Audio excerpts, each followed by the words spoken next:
నమస్తే, welcome to whistle.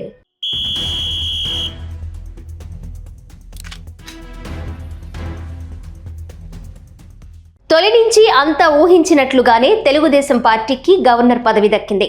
TDP senior నేత, కేంద్ర మాజీ మంత్రి పూసపాటి అశోక్ గజపతిరాజును గోవా గవర్నర్గా నియమించారు. ముగ్గురు కొత్త గవర్నర్ల నియామకంలో భాగంగా ఎన్డీఏ భాగస్వామ్య పార్టీ టీడీపీకి అవకాశాన్ని కల్పించింది. ముఖ్యమంత్రి చంద్రబాబు సూచన మేరకు గతంలో మోదీ కేబినెట్లో కేంద్ర మంత్రిగా పనిచేసిన అశోక్ గజపతిరాజును గోవా గవర్నర్గా నియమిస్తూ రాష్ట్రపతి ద్రౌపది ముర్ము ఉత్తర్వులు జారీ చేశారు. ఈ పదవి కోసం టీడీపీ నుంచి ఇద్దరి పేర్లు చివరి వరకు రేసులో ఉన్నాయి. చివరకు అశోక్ గజపతిరాజు పేరును ఖరారు చేస్తూ కేంద్రం నిర్ణయం తీసుకుంది. ఇక కేంద్రం 3 రాష్ట్రాలకు కొత్త గవర్నర్లను నియమించింది. అందులో భాగంగా మిత్రపక్షం టీడీపీకి ఒక పదవిని కేటాయించింది. గోవా గవర్నర్గా అశోక్ గజపతిరాజును నియమించింది. హర్యానా గవర్నర్గా ఆశిం కుమార్ ఘోష్, లడక్ లెఫ్టినెంట్ గవర్నర్గా కవీంద్ర గుప్తాను కేంద్రం నియమించింది.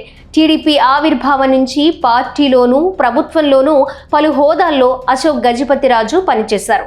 ప్రస్తుతం టీడీపీ పొలిట్ బ్యూరో సభ్యునిగా కొనసాగుతున్నారు. ఆయన సౌమ్యుడిగా, వివాద రహితుడిగా పేరున్న అశోక్ గజపతిరాజుకు తొలుత కూటమి ప్రభుత్వం ఏర్పాటు తరువాత టీటీడీ చైర్మన్ పదవి ఇవ్వాలని భావించారు. అయితే ఆయన తన వంశపారపర్యంగా వస్తున్న ట్రస్టుకు చైర్మన్గా ఉండడంతో సాంకేతికంగా సాధ్యం కాలేదు. అశోక్ కుమార్తె ప్రస్తుతం విజయనగరం ఎమ్మెల్యేగా ఉన్నారు. దీంతో టీడీపీ నుంచి గవర్నర్ పదవి కోసం సీఎం చంద్రబాబు ఆయన పేరును సూచించారు. అశోక్ గజపతిరాజు 6 సార్లు ఎమ్మెల్యేగా, 1 సారి ఎంపీగా గెలిచారు. ఎన్టీఆర్, చంద్రబాబు కేబినెట్లో పలు కీలక శాఖలు నిర్వహించారు.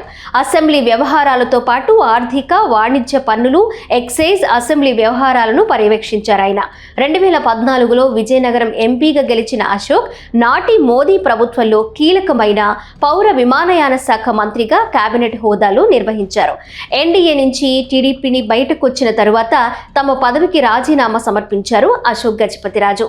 2024 ఎన్నికల్లో అశోక్ గజపతిరాజుకు బదులుగా ఆయన కుమార్తె అతిథి గజపతిరాజుకు ఎమ్మెల్యే టికెట్ ఇచ్చారు చంద్రబాబు. తెలుగు రాష్ట్రాల నుంచి బీజేపీకి గవర్నర్లుగా అవకాశం దక్కడంతో ఇప్పుడు మిత్రపక్షం టీడీపీకి ఛాన్స్ దక్కింది. ఏపీ నుంచి ఇప్పటికే కంభంపాటి హరిబాబు, తెలంగాణ నుంచి ఇంద్రసేనారెడ్డి, బండారు దత్తాత్రేయ గవర్నర్లుగా కొనసాగుతున్నారు. ఇక టీడీపీకి గవర్నర్ల పదవుల విషయంలో అశోక్తో పాటు మాజీ మంత్రి యనమల రామకృష్ణ పేరు కూడా విస్తృతంగా ప్రచారం జరిగింది. అయితే యనమల కుటుంబానికి ఒక ఎంపీతో పాటుగా 2 ఎమ్మెల్యే పదవులను ఇప్పటికే కేటాయించారు.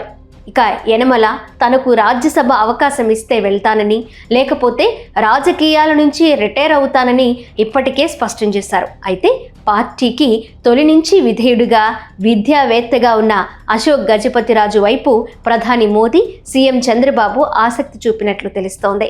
ఇకపోతే ఇప్పుడు గోవా గవర్నర్గా అశోక్ను నియమిస్తూ నోటిఫికేషన్ జారీ అయింది.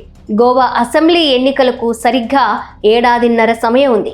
ఈ సమయంలో అశోక్ నియామకం రాజకీయంగా కీలకంగా ఉంటుందని రాజకీయ విశ్లేషకుల మాట.